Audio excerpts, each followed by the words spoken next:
नमस्कार, कंज्यूमर अड्डा में आपका स्वागत है। आपके साथ मैं हूं विपिन भट्ट और आज हम बात करेंगे सोने की। जी हां, क्योंकि वर्ल्ड स्लीप डे के मौके पर बात हो रही है सोने की, और सोना है तो आपको जाग जाना होगा, क्योंकि चैन से जीना है तो सो जाओ, ये हम कह रहे हैं। और ऐसा क्यों? क्योंकि बहुत सारे सर्वे हैं जो ये बताते हैं कि हिंदुस्तान में लोगों की नींद घट रही है। इनफैक्ट इंडिया पूरी दुनिया में ऐसा दूसरा देश है जहां पर लोग अब सबसे कम सो रहे हैं। आइए एक दिलचस्प सर्वे आपको दिखाते हैं। उससे पहले कि हम बातचीत शुरू करें कि आखिरकार सोने की क्या इस समय स्थिति है देश के अंदर। देखिए, एक लोकल सर्कल्स का ये सर्वे है।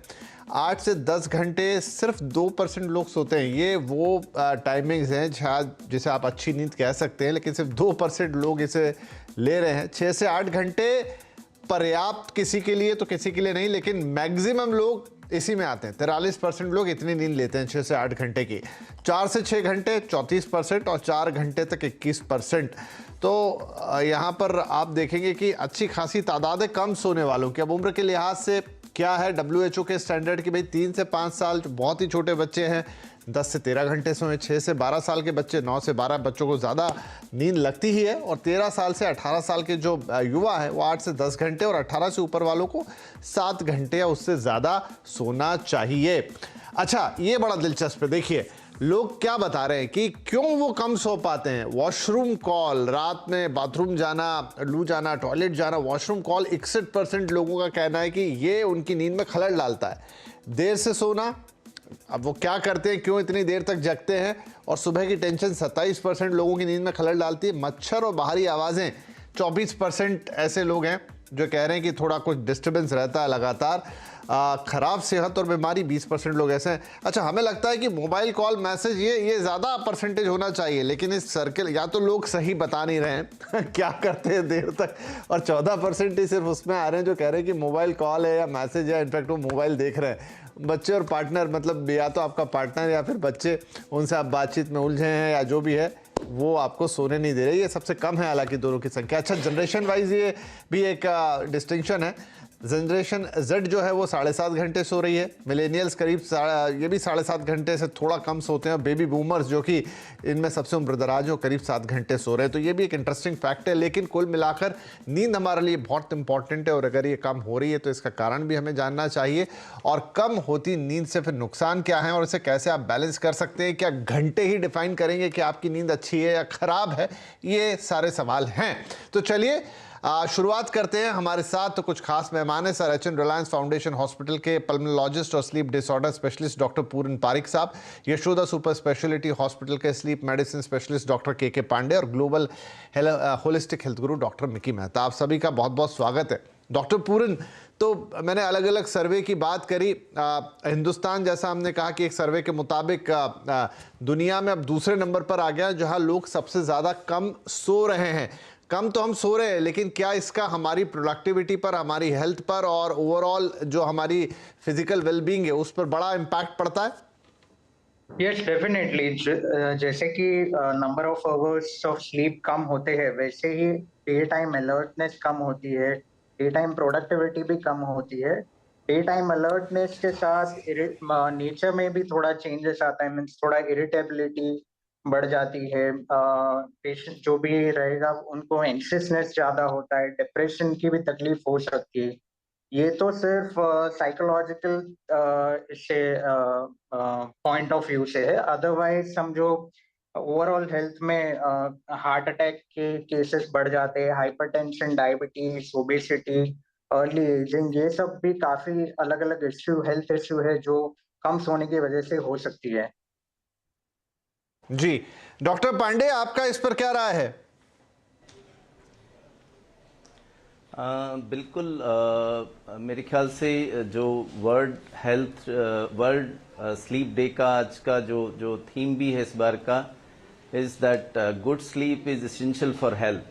स्लीप को हम लोग बहुत इग्नोर करते थे कि हाँ सोए, नींद आ गई या कितना भी सोए। नींद का हमारी डे टू डे लाइफ पे और हमारे हेल्थ पे बहुत बड़ा इम्पैक्ट है, मेरा मानना है। जैसे डॉक्टर साहब ने बताया कि एक जनरल इरिटेबिलिटी, एक कॉग्निटिव इम्पेयरमेंट, स्कूल के बच्चों में फोकस, कंसंट्रेशन की कमी, और यदि ये जो स्लीप डिप्राइवेशन ज़्यादा है तो they are multiple medical issues, psychological issues इससे पैदा हो रहे हैं, हम जो डे टू डे अपनी प्रैक्टिस में देख रहे हैं।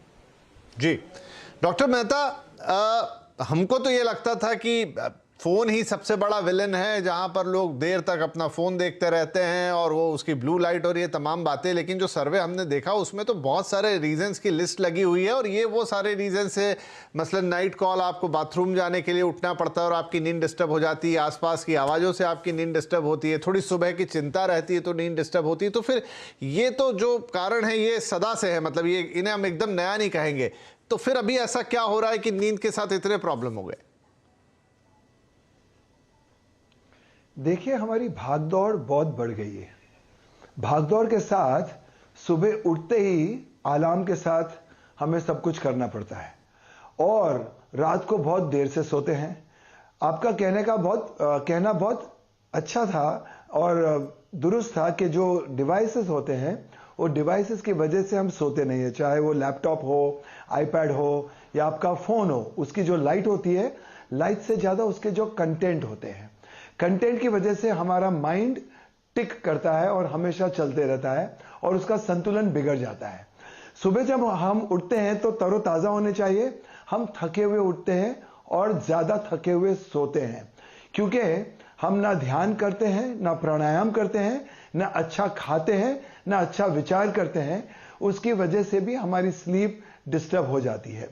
मानसिक तनाव के कारण और इमोशनल टेंशन के कारण, पेन के कारण, disappointments, regrets, anxiety, fear, phobias, ये चीज़ों के कारण भी हमारी नींद डिस्टर्ब हो जाती है और उसको दुरुस्त करने के लिए हमें लाइफ को दुरुस्त करना चाहिए, लाइफ को संतुलित करना चाहिए और जो तेज रफ्तार है उसको स्लो डाउन करना चाहिए, रुकना चाहिए, थमना चाहिए, शून्यता में लीन हो जाना चाहिए, जैसे कि ध्यान, प्राणायाम। ये सारी चीजें करने से हमारी स्लीप साइकिल फिर से ऑर्केस्ट्रेट ऑर्डर में आ सकती है और जो डिस्टर्ब इमोशनल और मेंटल स्टेट है वो भी रिस्टोर हो सकता है और जो फिजियोलॉजिकल और बायोलॉजिकल इश्यूज हैं वो भी रिपेयर हो सकते हैं। तो हम अगर रोज व्यायाम, प्राणायाम और ध्यान, 3 चीजों पे अगर ध्यान दें तो हमारा मन शांत हो जाएगा और मन के शांत होते ही हमारी जो नींद है, नींद की प्रक्रिया पूरी हो जाएगी। फिर हम 6 घंटे में भी ताजा हो सकते हैं, नहीं तो 12 घंटे सोने के बावजूद हम थके हुए हो सकते हैं। मेहता जी, बिल्कुल आपसे यही राज जानेंगे। मेरा आज का सबसे बड़ा सवाल तो यही होगा कि हम इसे घंटे में नापें या अच्छी नींद के हिसाब से नापें, और आपसे ये गुरु मंत्र लेंगे हम आखिरी में कि कैसे आप कम सो के भी बेहतर, क्योंकि जो सोने से मिलता है अगर आपको प्राप्त करना है वो घंटों में ना मिलके अगर आप किसी और तरीके से प्राप्त कर लें तो कितना बढ़िया होगा, लेकिन वो थोड़ा बचा के रखते हैं ताकि दर्शक के कार्यक्रम हमारे देखे, हमारे साथ रहे। डॉक्टर पूरन, मुझे बताइए, अब जैसे मिकी साहब कह रहे हैं कि हम ये योग करें, प्राणायाम करें, ध्यान करें, अब ये ठीक है हम करेंगे और इससे हमें इंप्रूवमेंट मिलेगी, लेकिन अगेन वही सवाल मैं पूछना चाहूंगा कि पहले तो ये सब लोग नहीं करते थे, लेकिन तब तो किसी की स्लीपिंग डिसऑर्डर की हम बातें नहीं सुना करते थे। हाल फिलहाल में क्या सिर्फ लाइफस्टाइल ही है जो इसका रीजन है, या फिर आप कह लीजिए कि जो थोड़ा एनवायरमेंटल चेंज है, पॉल्यूशन है और दूसरी तमाम चीजें जो आपके मेरे हाथ में नहीं है उन्हें चेंज करना? मैं अपना लाइफस्टाइल तो चेंज कर सकता हूं लेकिन एनवायरमेंट रातों रात नहीं बदल पाऊंगा, वो भी इस पर इंपैक्ट डाल रहा है। तो पहले इम्पोर्टेंट चीज ये है कि ये स्लीप मेडिसिन वो काफी एडवांस ब्रांच ऑफ मेडिसिन है। पहले के टाइम में समझो सबसे बड़ा मिथ इंडिया में ये है कि स्नोरिंग करना, खराटे लेना मतलब कोई अच्छा सो रहा है। कोई अगर आपको बता दे कि मैं कोई भी टाइम पे दिन में कभी भी कितना भी घंटा सो सकता हूँ तो वो अच्छा है, तो ये बेसिकली मिथ है। तो पहले के टाइम में ये सब चीजें पता नहीं थी। काफी पहली चीज स्लीप मेडिसिन करके एक स्पेशलिटी जो डेवलप हुई है वो रिसेंटली लास्ट के 10 साल में काफी एडवांस हुई है। इसकी वजह से भी हमें काफी स्लीप डिसऑर्डर्स का पता चला है। तो आप ये कह रहे हैं डॉक्टर साहब कि पहले भी स्लीपिंग डिसऑर्डर्स होते थे लेकिन हमें उनके बारे में जानकारी नहीं होती थी? नहीं होती थी, सही।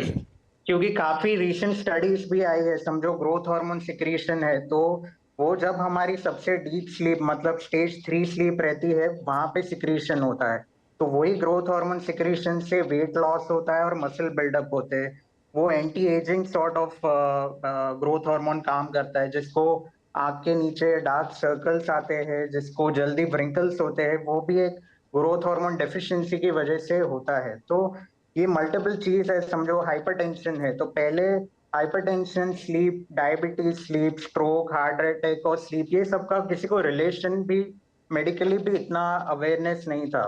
अभी रिसेंटली जो 10 साल में काफी एडवांस होने की वजह से हमें पता चला है, जो काफी बार बोलते हैं कि नींद में किसी को हार्ट अटैक आ गया और डेथ हो गई, तो हम ऐसा लेबल करते हैं कि it is a peaceful death, but उसका मोस्ट कॉमन कारण रहता है ऑब्स्ट्रक्टिव स्लीप एपनिया, जिसका कारण पेशेंट को पता नहीं रहता है, घर में किसी को पता नहीं रहता, और पेशेंट एक्सपायर भी होने के बावजूद वो फाइनली ऐसे ही लेबल हो जाते हैं कि हार्ट अटैक रात को आया और पेशेंट एक्सपायर हो गए। तो ये अवेयरनेस की एक जरूरत है, जिससे पहले भी ये प्रॉब्लम तो होते ही थी, पर अभी उस प्रोसेस भी हो रही है। तो डॉक्टर पांडे, जैसा डॉक्टर साहब ने तो काफी डिटेल में बताया कि एग्जैक्टली अभी